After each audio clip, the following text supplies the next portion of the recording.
If it's your first time, welcome to Heartway. My name's Danny. I have the great privilege and honor of leading this community. We started Heartway almost about 8 years ago in my parents' living room with a group of like 8 of us, and now we have expanded tremendously over the course of all these years, and we have also evolved in many ways. Heartway exists to be a safe space for people who are exploring their spirituality beyond the confines of religion. And we love religion, we respect religion, but we also recognize that if you're religious but you're not spiritual, what's the point? What really counts is who you are on the inside. What really counts is where your heart is. Hence the name, hello. So one of the things that I like to say,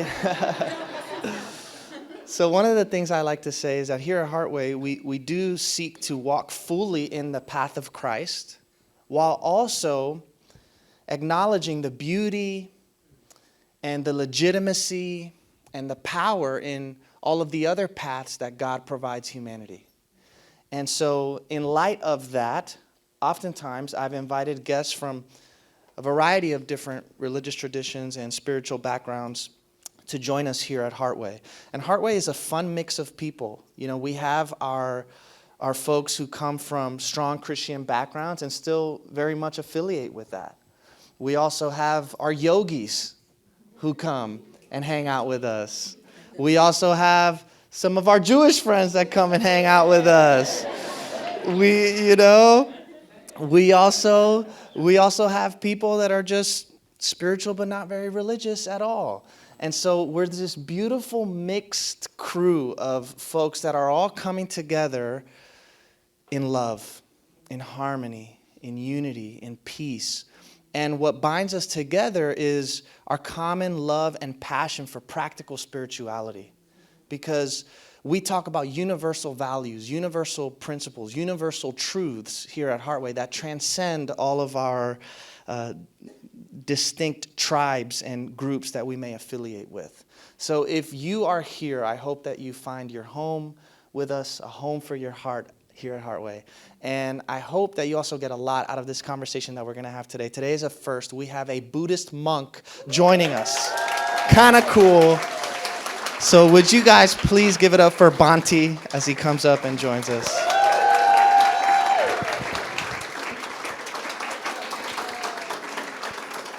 Yes. Give me a hug first, man. This is like the 5th hug we've had this morning.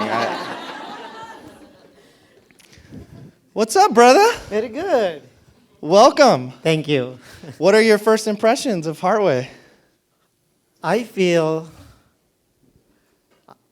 my emotions are really stuck right now after you talk. I felt you guys are very Buddhist.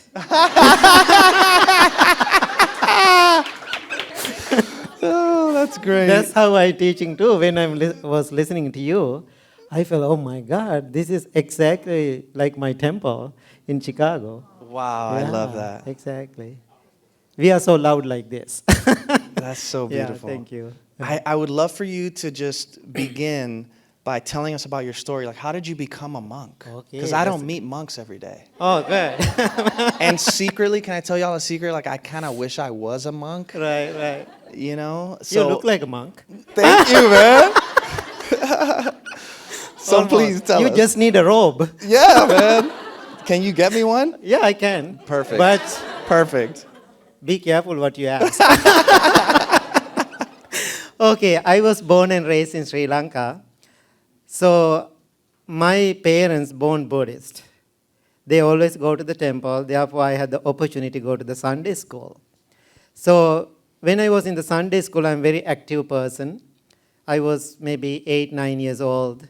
One day, my teacher asked me, my master who ordained me, he asked me, do you want to become a monk? In a Buddhist country, when monks say something, we never say no to him. Just being respectful, I said, yes, I do. Look what happened. So then I went home, I talked to my mother and said, Mom, I promised to become a monk. Then she was looking at me, do you know what it is? I said, I don't know. but sounds good. So then my father-in-law, they were thinking I'm joking, but I'm not. I'm so serious. You know children, when they need something, they're really asking.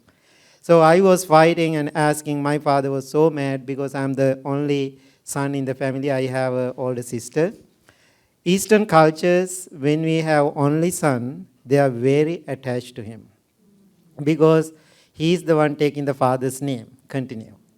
So then, anyway, I was fighting. Finally, my father got so mad and took me to the temple and asked me to stay there, don't come home. So he was thinking same evening I will return home. My teacher promised to my father, don't worry, I will send him home. I remember my first evening at the temple, my teacher asked me to go home. There is no food at night, no dinner. So usually temples, they don't have dinner. So then I said, no, I'm not going home. I'm here to become a monk. Please monk me. So, we need that on a shirt, dude. Right. Please monk me. Please monk me. And so then I was at the temple 3 months. Finally, my parents, they decided that he never returned home. So I turned into 11 at the temple. So finally they decided to ordain me. So age 11, I became a Buddhist monk. Now 40 plus years, I'm monking around. Sometimes, people are so concerned, why I decided to become a Buddhist monk such a young age. Answer, I don't know. It is my calling. Anyway, after I become a monk, I was thinking I'm going to have lots of fun. It is not at all. That's why I said, don't ask, become a monk, you don't know what is coming. So right after I become a monk, so my teacher said, you have to get ready for your training. My training was 10 years. I used to live in a boot camp 10 years. It is vigorous, difficult, challenging, structured training. Every morning I had to wake up 4 in the morning, doesn't matter my age. Oh, forget it. Do not sign And me so, up. I'm right, done. exactly, 4 Never. in the morning. Then go to bed 9:30 at night. Every day somebody is behind me and watching me what I'm doing. So my first 7 years, I didn't go home at all. My parents can visit me, even they are close by. They can come to the temple, but they cannot talk to me. Why is that? Because if they want to talk to me, they have to make an appointment with my teacher. So after they make an appointment with my teacher, I have to talk in a public place at the temple less than 45 minutes. So they cannot give any gift to me. I cannot receive. I cannot give anything to them. So my teacher is doing everything for me. So after 7 years later, he gave me a little freedom. And so then after 10 years later, I was graduated. Then I had a little bit more freedom. 21, I left the country. So I was in Australia 5 years. And now I'm here in the United States. That's how I become a monk. I love it. Wow. Thank you. Thank you. Now, you have a temple, but this temple used to be a church. Right. You got to tell us about this. Okay, so first I came to Detroit, 90s. And so after I come to Detroit, I was living with my own Sri Lankan Buddhist community at a small temple outside of Detroit. So after I serving 5 years at the temple, I was the head monk. I felt this is not the place for me. Even they are doing everything wonderful, but I felt that time I cannot speak English. I have my food, I have my culture, I have my language, everything is so comfortable. But I felt I'm so unhappy in this place. Why? I want to know if I live in this country, what is this country? How people are doing in this country? How they have their lifestyle? I was so concerned and curious about it. So anyway, monks are not paid. Okay, we are in the service to people. So then I was thinking, I want to make the decision. Anyway, I'm very stubborn monk. Okay, so I announced to people, I'm very sorry, within next 3 weeks, I'm leaving this place. You have to look for other options. Then they asked me why. I said, you guys treat me so well, that's why I'm leaving. So then I don't know where to go, what to do. There was a man like you, your age. He's a psychologist. He's coming to the temple for meditation. Using my broken language, I asked Richard, could you please help me to find a place to go? Then he said, I don't know how to help you, but I will draft you a letter. He did. Then he said, please send this letter to many different churches and organizations around the country. Can you believe 90s we had the dial-up connection? Very slow. Sitting in front of that computer, I'm keep forwarding this email to many different organizations around the country. I sent more than 50 emails. Finally, I got after I sent those emails, now first 2 weeks, nothing, no responses. In the beginning, I was so excited. Now after that experience, I never get excited in my life because excitement creating unhappiness, disappointment in life. Now I use, because it's a very cultural word here in this country, if I'm not excited, I'm very boring, right? And so now I say, I'm so excited to come to Heartway, but mindfully. I'm mindfully excited. Is something going wrong? I can take care of myself. So anyway, finally I got 2 emails, one from Georgia, Atlanta, other one where I'm living now, Illinois, outside of Chicago. It's called the Woodstock. You know, Woodstock is the place they did the Groundhog Day movie, you know. So that is, I'm right there, right? Still those buildings are there. So then I'm driving 10 hours because I had the old car, because it get heat, I have to stop every hour. So then finally I hit the Illinois, all the farmlands, it's so boring. Now I go through all the farmlands, I got scared. Why? I felt there is no people in this country.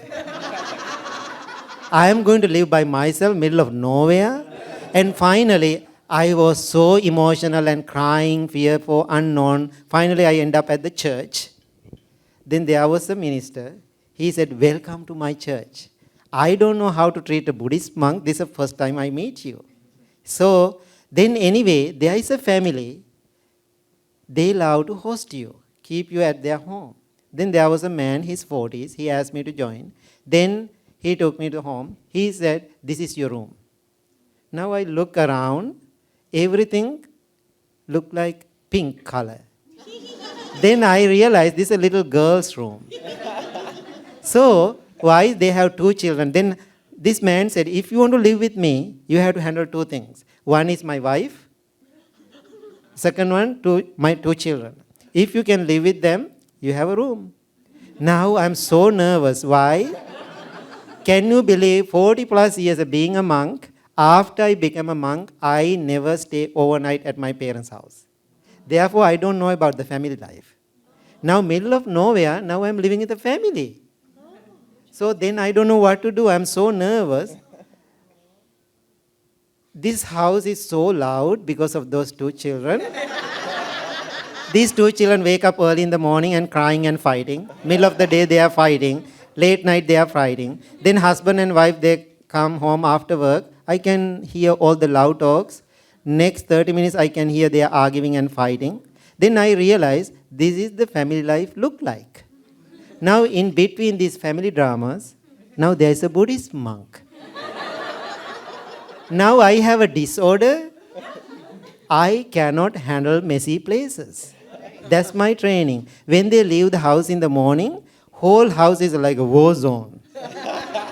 All the dishes, towels, bathroom is crazy. I cannot stand. What I do, I love to cleaning. If you have a cleaning job, please call me. And so anyway, I clean the whole house and organize it, look like a Zen temple. Then I cook for everybody. When they come home, everything is clean and organized, cook meal, dinner is ready. Now wife loves me. Yeah. So finally I turn like a big boss in the family. So one day she asked me, why you don't do some babysitting for us? We had to go to a party. I'm the first and only Buddhist monk did the babysitting.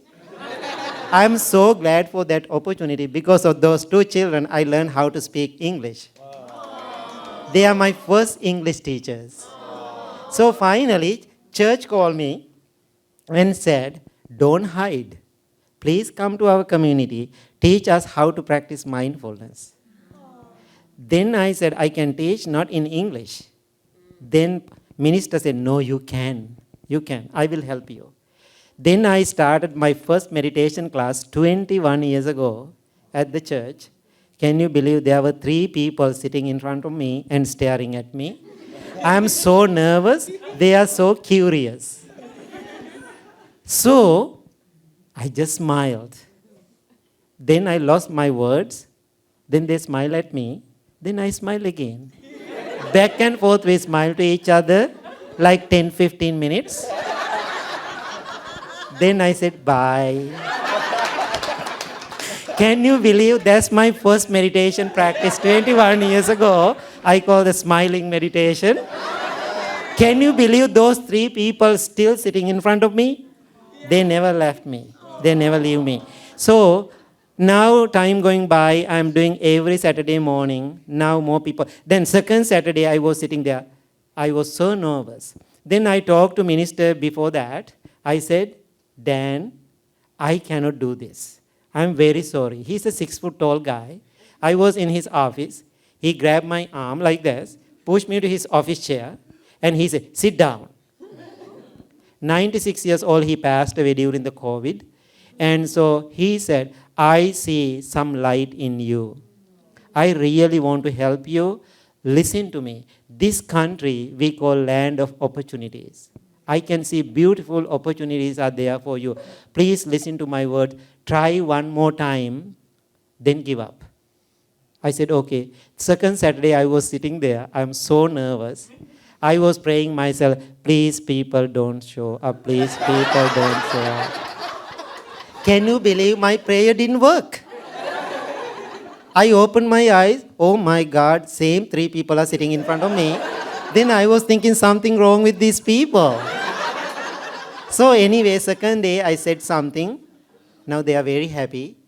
Now I said few words. Whatever I said, they like it. Now they are coming every Saturday morning. Then church add me to another class Monday night. Can you believe I was teaching 9 years at the church, living with that family. 9 years later, this is the story about the church. They announced, we are going to sell the property. It is 120 years old, historical building. According to the history of this country, it is historical. But our country is not, right? And so, then they offered me, why you don't purchase the church? I said, I'm a monk. How come I'm going to buy a church? I don't have money. Then all the American people, one lady came to me and whispering to me, do you want to stay here? I said, sure, why not? Let's do it. I'm going to donate 100,000. Then all the people donated lovingly. Within 3 weeks, all the money I made.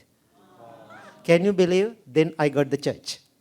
Now I am a Buddhist monk, I have a church. So, right after I get the building, it is a historical building, lots of memories people have. They were thinking, I take everything down, make it to the Buddhist temple. Then I was thinking to myself, last 9 years, I used to live with Jesus. I didn't have any issue.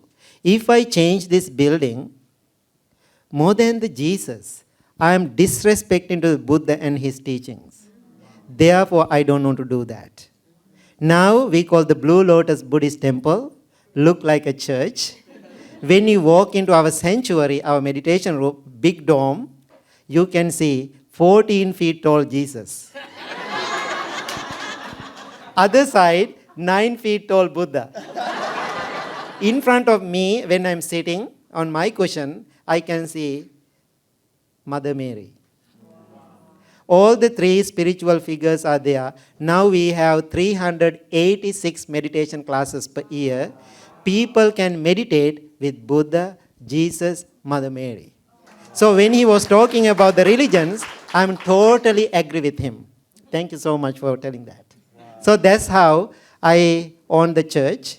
Therefore, I'm not encouraging religion. If you have one, please respect it. But we have to be more spiritual. Yeah. That is so cool, man. Thank you. I have to go visit. Yeah, please come anytime. If you come to Chicago, please visit me. Wow. Yeah. So. Okay, so tell us about Buddhism a little bit. For those, we're a blank slate in here. We know nothing. Okay. Actually, I don't like Buddhism. I'm very sorry to say that. But I use that word. I don't like any ism. I'm not hating them. That's not my life. Why? Ism creating problems in the world. Ism creating in the world. There are so many isms, Buddhism, Judaism, other isms too. So, why I say I am not interested about the religions? I believe if we are really following the root and the depth of the religion, we all have to come together. Now I can see this modern world, because of the religion, people are separating from each other. I can see some people are killing each other, name of the same God. So now I am always thinking to myself, why I need a religion? Therefore I am not Buddhist. Sometimes people asking me, are you a Buddhist monk? Sometimes I answer, I have funny answers always. I said, no, I am not a Buddhist monk. Then who are you? I am a Buddhist monk. Then what do you practice? I am not practicing Buddhism, I am practicing Buddhism. Why? As the meditation practitioners, we are taking care of our breath, which means our life. So therefore, I don't want to get into any ism. Now, 2600 years later, after the Buddha's death, we have Buddhism. Who made the Buddhism? Buddha didn't make it. People made the Buddhism. Buddha is not Buddhist. So people made that Buddhist and Buddhism. So therefore, I always talking about the Buddha's teachings. That's the word I love. Buddha is a human being like you and myself, born in Northeast India, and he was telling the truth of the life. So now think about, there are so many different Buddhism in the world right now.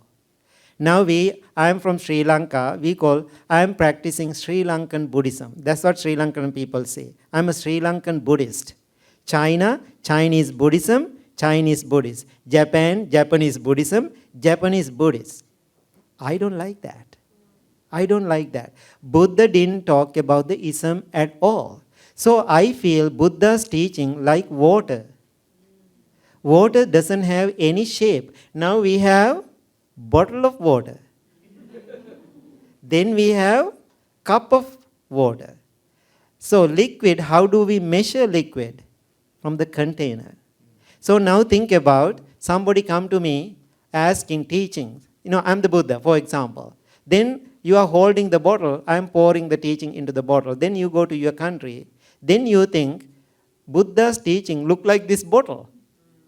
Then other group of people go with the mug. They think teaching is look like mug. Now they are so worrying about the container more than the content. Now thank you. If somebody little touch or push the container, they get mad. Why? That container is mine. So therefore, what I really want to do, I want to destroy the container. So after I drink this water, what we do? Recycle. That's the respectful place we can put the bottle. So now I want to do something different. After I drink all the water bottles, I can say, I love my bottles. I want to collect them. I want to make a museum after I die. Name of my family name. Do you want that? That's what happened to the ism.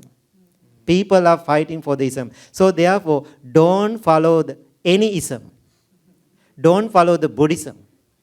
So I am asking, follow the teaching of the Buddha. So basic teaching of the Buddha, Jesus, all other religions, I can see it is all same. Right? So I can see all the religious leaders, all the spiritual leaders holding hand and walk one direction. Because of the basic teaching is same, we can go one direction. After we go to this is my way of understanding. After we go to the end, most of the people giving all the power to the outside. What Buddha did, Buddha make a big U-turn.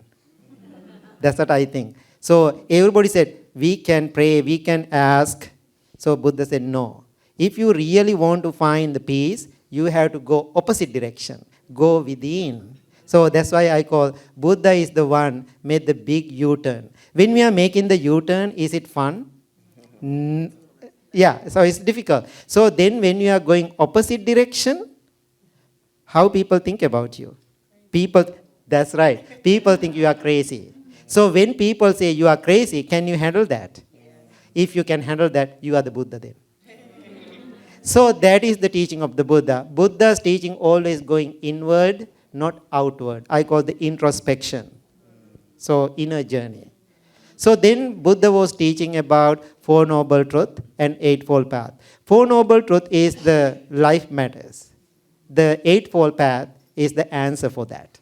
So I don't want to go long explanation. It's a lot to explain about that, all the teaching of the Buddha.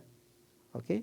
That's wonderful. I feel like what you're doing within your container of Buddhism is what I'm doing in my container of Christianity. Right, exactly. I mean, how much of what he said sounds familiar to those of you who come on a regular basis? That's you why know? I love this community.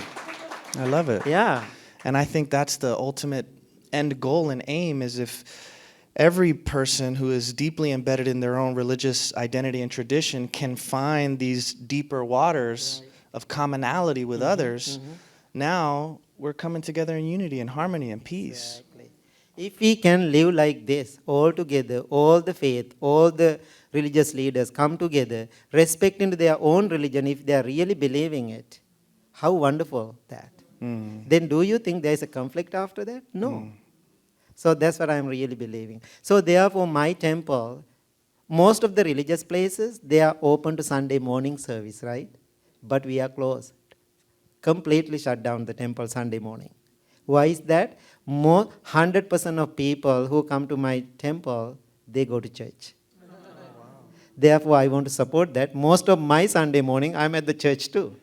Because they are inviting me to the church services. Therefore, I go there. So Saturday morning, we do all our services. So that means our service means meditation classes, meditation practice, mindfulness. Yeah. That's encouraging for me to hear that you get invited to other churches. So that means there's an openness. Right. Are you witnessing a lot of that? Yes, because in the beginning of my journey, because I'm the middle of the downtown Woodstock, then there are 6 churches around me. Okay, I'm the middle. So in the first year, it was threatening to them. They had the fear for unknown. Then they were upset, they were mad, they were protesting against to me because they, sometime, Chicago Tribune newspaper coming and doing the articles and about me, they are excited. It's a good news for them. And so then about the temple, what I do in that community is a very strong white community. And it's really crazy. And then they were threatening me. They send me the notes, They send all the paper cutting to the church, highlight my name and said, please kill him. And so then they put all the, threatening notes on my car wipers and lots of things happen. However, I was thinking, sooner or later, I'm going to die. So, which is okay. I'm going to accept that. I'm not leaving. I'm not escaping. I'm going to stay here. If they kill me, okay, I'm ready. Right? Wow. So I handled that. I accepted that. People were so scared. But I said, don't worry about it. Loving kindness will win. Right? Now, 21 years later, now all the churches, all other religious places, they cannot survive without me. Why? When we are doing Thanksgiving events, everything happening at the temple. All the religious leaders come together. How beautiful that. Wow. Thank you. Incredible, Thank my you. friend. So cool. So you call yourself the loving kindness monk. You're here to spread love. Share a little bit about that message. Yeah. Actually, when I was maybe 12, 13 years old, I used to be an angry little monk. Can you believe angry little monk? Now people call me Bhante Sujathe, the loving kindness monk. Being angry little monk, think about that big transformation. Now I'm a loving kindness monk. I'm so humble to say it. So, when I was in the school, I'm a troublemaker. I got lots of punishments, right? My teachers, they don't like me. because I'm very straightforward. I say things, I'm fighting with even principle, right? And so I cannot handle injustice. I stand for other students. If I see injustice, I'm the one standing up and talking about it. So therefore, because of my outgoing nature, they hate me. So now I can see same time, that age, I'm really mad person, I'm ready to fight. So therefore, I don't have friends. Then I felt so sad. I felt I'm by myself most of the time. I was studying Sanskrit. That's my expertise because that's my degree, Sanskrit. So one day when I was reading a Sanskrit book, I saw the qualities of the person who is training to become a Buddha. So some qualities of him, when I'm reading that book, it says, if somebody wants to cross, I'm going to be the bridge. If somebody wants to be the light, have a light, I'm going to be the lamp. If somebody wants to sleep, I'm going to be the bed. That is the qualities of the person who is training to become a Buddha. Then I was thinking, this is not doable. I was thinking to myself, because I'm 13, 14 years old. Then I was thinking, I want to try. Then that day, I started to try to practice that little by little. Then I felt I'm changing myself. So then I started to practice loving kindness. So loving kindness is a wonderful quality. But I don't like the word love. Sorry. I don't like the word love. I love the word loving kindness. Right? This is the way I feel. After I come to this country, I learn English. When I'm listening to people, people say, I love my mom. I love my dad. I love my girlfriend. I love my boyfriend. I love chocolate cake. I love ice cream. Then I'm questioning, what? I love my mom. Mom is one thing and ice cream is the same? No, because in Eastern languages, when I say, Mom, I love you, there is a one word, then mother feels it, what I meant. So then later I realized when people use the word love, I have to be careful. That means most of the time when people use that word, I love you, that means I like you. I love ice cream means I like ice cream. So therefore I feel that word is so dangerous. So after this service, when you go out, somebody come to you and say, I love you, be careful. Why is that? One day that love will change. I think love, according to the Buddha's teaching, another word for attachment. So then Buddha said, true love is letting go. So when you letting go, it doesn't mean we are kicking out our children and wife and husband, everybody from the home. It's not. Letting go means whatever emotional attachment we have, let it go, but still we can enjoy time with them. I let go my mother, now still I enjoy time with my mother, but one day I know my mother will die. So I prepared for that. So therefore, love is another word for human emotions. That's a weak human emotion. So that's why I use the word loving kindness is a quality. Love is a human emotion. Loving compassion is the quality. Loving acceptance is the quality. Loving letting go is the quality. In the Buddhist teaching, we use the double word. Loving kindness, loving compassion, loving acceptance. Otherwise, love always stay in the emotional level. So now think about when you have a loving emotion in the beginning, now think about when you get into a relationship. What is that? Loving emotion is there. So when we have a loving emotion, next to that, we have excitement. Now think about after 3 years being in a relationship or married or whatever, do you have excitement? Sometimes, right? Most of the people, no. Right? After excitement walk away, gone away, if you have still true love toward that person, that means your love is very strong. Otherwise, don't feel about the excitement. Now people call me all the time, Bhante, I love you. Then I said, me too. That's the only way I answer sometimes to people. When people say, I love you, I said, me too. Because I want to take care of myself. Therefore, true loving kindness is taking care of yourself, your physical body, your mind. So I am always asking, if you want to be a wonderful, strong, spiritual human being, don't listen to my words, listen to my heart, okay? I'm always asking, be selfish.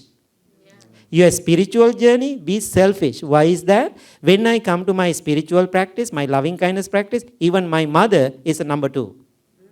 That means if I really want to help my mother, first I have to take care of myself. Put your oxygen mask first before you assist other people. Do you believe in that? Yes, that is true love.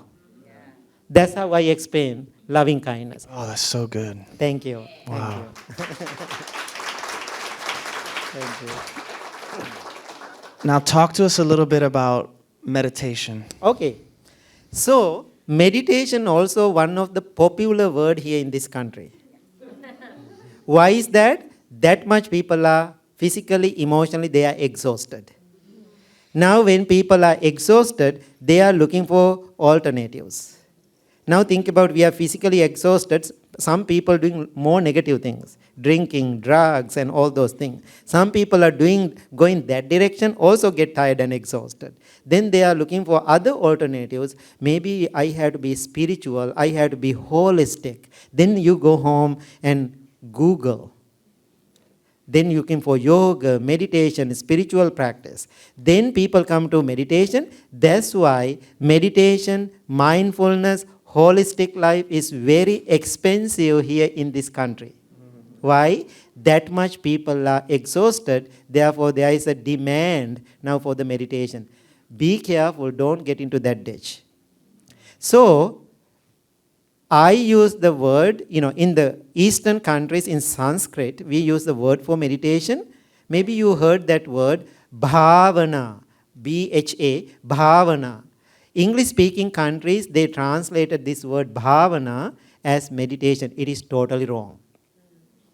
Bhavana is not meditation. It is called cultivation, developing the mind, mental culture. Let's use the meditation word now as a popular word. As a meditation practice, what we have to do? We have to cultivate loving kindness, compassion, mindfulness, acceptance, letting go, patience. After you meditate, those are the qualities you have to have in your life.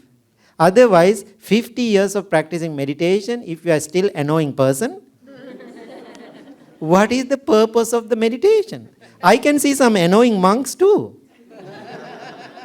And also I'm seeing some annoying priests also. Yeah. So many, it doesn't matter, we all are human beings. So real meditation is developing or cultivating your mind. So therefore, there are two ways to do meditation. One is what I talk about, practicing self-love. I am well, I am happy, I am peaceful. I am well, I am happy, I am peaceful. Repeat that word all the time. Go ahead. I am well, I am happy, I am peaceful. I am well, I am happy, I am peaceful. One lady came to me, Bhante, I repeated those 3 words more than 1,000 times. Still I get angry, no? I said, fake it until you make it. Why? When I was a young monk, because I'm an angry little monk, I got a punishment. So what I do, I had to chant loving kindness mantra like a 1 hour sitting in front of the public place at the temple. That is the punishment I got because I had the real fight with my brother monk. So now I am punished, I am chanting, I am well, I am happy, I am peaceful, may all living beings be well, happy and peaceful. I am cheating because my teacher is watching, right? So then I can see my brother monk, he's walking by, he's so happy. Why? I am punished. Then I say, I am well, I am happy, I am peaceful, may all living beings be well, happy and peaceful. I hate you, I am well, I am happy, I am peaceful. Can you believe that's how I practice loving kindness meditation? So therefore, in the beginning, it is very difficult. Just fake it. One day you will understand. The second part of the meditation practice, practicing mindfulness. I try to use the word introspection. That means our awareness going inward. When we are practicing, I can give a long talk. I try to summarize it. So when we are practicing mindfulness, there are 3 things we have to focus on. First one, paying attention. To what? Your breath. What else? Heart, mind, thoughts, feelings. How about this? Paying attention to your senses. Now think about your senses are not working at all. What we call? Dead. Thank you. Our senses are not working. That means our dead. No problem, right? Right? Now think about our senses are working now. All the problems come to us because of our senses. We see things, we react. We hear things, we react. How we react? Like and dislike. If you like means you want to hold it. If you dislike means you are angry, you want to push it out. That is the issue. Always we go to this extreme or always let's go to that extreme. So person who is practicing mindfulness, he try or she is trying to maintain their life in the middle, not going to extreme. Paying attention to your senses. What you are doing with your senses, you are exciting your senses or you are abusing your senses. One time I was driving in Chicago, I saw a billboard. I love to read the billboards. It says, excite your senses. Big billboard. Then I just saw it. I don't know what about it. Then I was excited about it. Then what I did, I was driving east. I took the exit. I was driving west again. I really want to read this billboard again. Why? That much I'm excited about it. Then I turned. I was reading that billboard. It is a food commercial. What they want to do? They want to make you excited to eat and sell their stuff. Therefore, mindful excitement is very important. Otherwise, we all are get into the trouble because of our senses. The second one, when we are practicing mindfulness, live in the present moment. What is that? Don't worry about the past. Don't worry about the future. Do it now. Anybody can do it? I cannot. So why we say that then? So let me to explain. When people say don't worry about the past, people have lots of regrets. Then they are trying to delete their regrets. Good luck. You cannot delete your past regrets.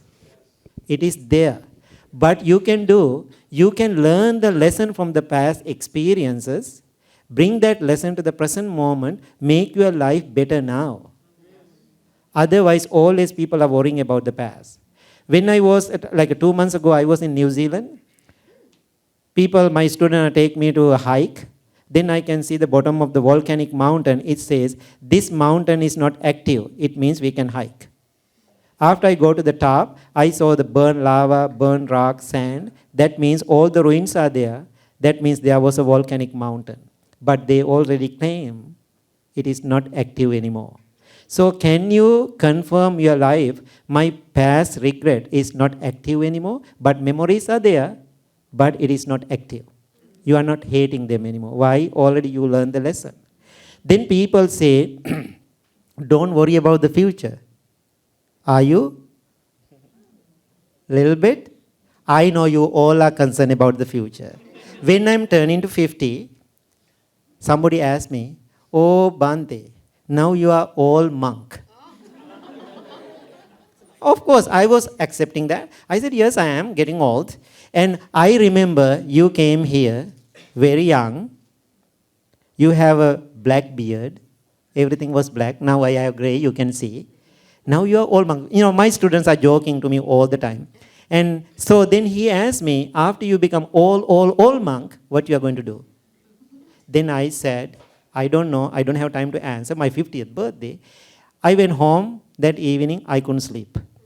Why? I'm worrying about my future, whatever he asked, what I'm going to do now when I'm 80 years old. Then I was thinking, I'm going to Sri Lanka. Then I thought, no, it doesn't work. I'm too old. No connection. Then I was thinking, I'm going to stay here. Then if I stay here, what will happen? Maybe somebody put me to the assistant living. Now I'm making the mental story, right?